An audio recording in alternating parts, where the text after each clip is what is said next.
live in glass houses can't keep secrets. But a goldfish doesn't seem to care that his life is an open book, that his days are spent in a glare of publicity.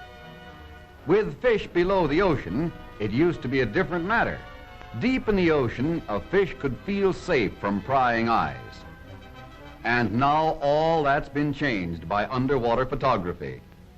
Today, even sea monsters are standing in line to have their pictures taken. In night black waters never warmed by the sun is a world of fantastic life. Here, for example, is the rosy feathered starfish, dancing jitterbug of the ocean floor.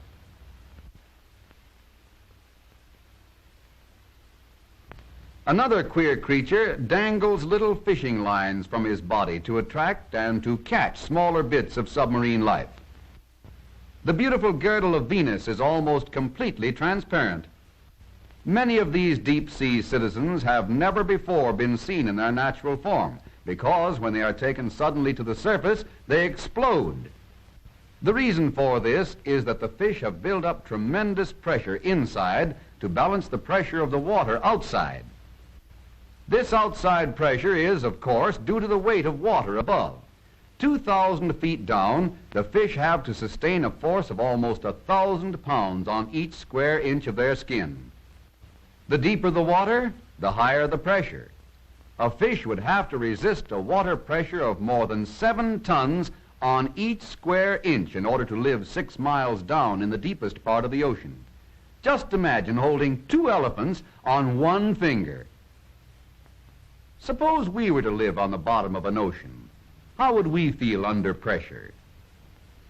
Let's ask someone who actually does live 24 hours a day, every day of the year, right down on the ocean floor. Let's ask this man here. He ought to be able to tell us. Hey, mister, how does it feel down there at the bottom of the ocean? Bottom of the ocean? Say, are you feeling all right? What ocean? Why, the ocean of air, the one we're at the bottom of right now. Look up. What do you see? Well, I see just air. You see air. What does it look like? Well, it's well, it's blue. Sorry, but it isn't. If you were up there far enough, the sky would be black all around you. Fact is, you can't see air at all. That blueness you see is caused by dust particles floating high in the air. The ocean of air goes up at least 50 miles and may go even higher. And all that air presses down on us just like water in the ocean presses down on the fish. Yes, mister, we are all living at the bottom of an ocean of air at least 50 miles deep. There's lots and lots of air, and a good thing, too, because where would we be without it? We'd be in a vacuum. That's where we'd be. I got you that time. All right. What is a vacuum? That's simple.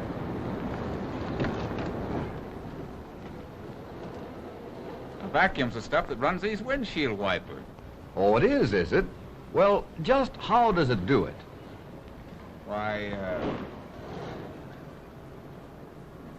Aha! Try again. What is a vacuum? well, I guess it's just nothing. If that's the case, then how can nothing run those windshield wipers? Well, you tell me. All right, I will. It's air pressure that runs those windshield wipers. The vacuum is a control, a way of putting the air pressure all around us to work.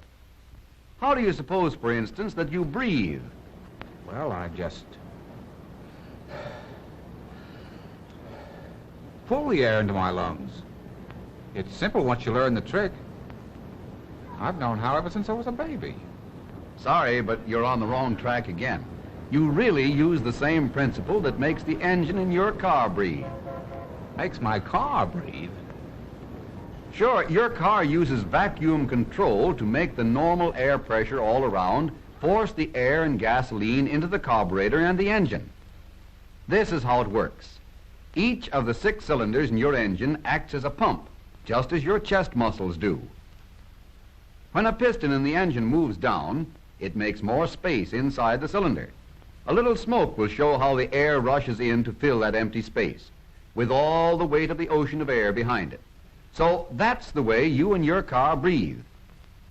We can see another result of this pressure around us, about 15 pounds on each square inch, if we put a toy balloon inside a jar.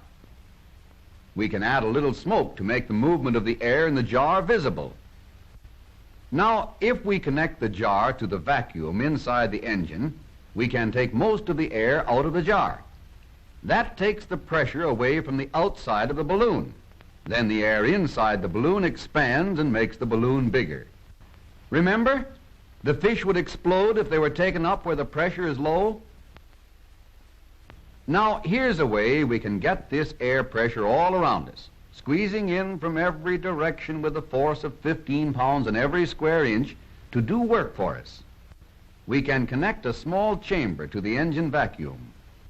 Inside the chamber, dividing it into two sections, is a sliding plunger. A little valve can control the action so that we get a vacuum on one side of the plunger and normal pressure on the other side. Again, smoke will show how it works. When we move the valve a little bit, we apply the engine vacuum to one side of the plunger. The normal air pressure in the other side of the chamber will give the plunger a strong push. We can reverse the effect to get a strong push in the opposite direction by simply moving the valve to apply the vacuum to the other side of the chamber. Notice how the smoke shows the air moving in and out as the vacuum changes sides. And notice that almost no effort at all is required to move the valve. The air does all the pushing. The plunger follows the slightest movement of the valve so that we get exact control of the air pressure. Now let's get practical and connect one of these vacuum chambers and plungers to the gear shifting mechanism of a motor car.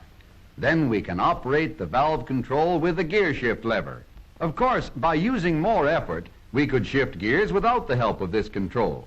But by letting air pressure do 80% of the work of shifting gears for us, we leave just enough for ourselves to get the feel of what we're doing. So that's why this jigger works so easy. You puzzled it out for yourself. And one thing you can always depend on, there's always air around you, pressure that you don't have to pay for or carry around with you. Now you have to keep in mind the fact that getting this principle to work for you requires a difference in the pressures involved. And that brings up the subject of relativity, simply a question of applied dynamics and mechanics. Oh, yeah. Yeah. I don't get it.